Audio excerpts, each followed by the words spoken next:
Hi, I'm Cheryl Leach. In this problem, we're going to be using a graphing utility to sketch the graph of the absolute value of x all over the quantity x plus 1, and then use that graph to find where the horizontal asymptotes occur. So the first thing we want to do is enter our function into our calculator. So y equals the absolute value of x divided by the quantity x plus 1.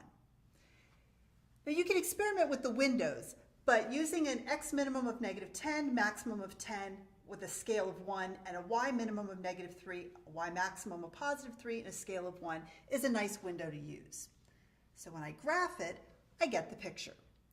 Okay, now what about those horizontal asymptotes? Well, we know that horizontal asymptotes occur when the limit as x approaches infinity approaches a particular value, and the same thing as x approaches -infinity.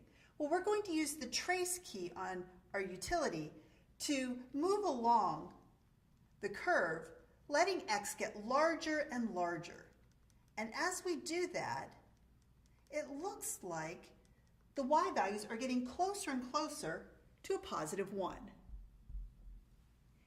In a similar way, if we use that trace key and we continue along the path as x gets very, very small, so going to -infinity, we will see that the y values get closer and closer to -1. So this tells me that I have a horizontal asymptote at 1 as x is approaching infinity and -1 as x is approaching -infinity. I hope that was helpful. Thanks.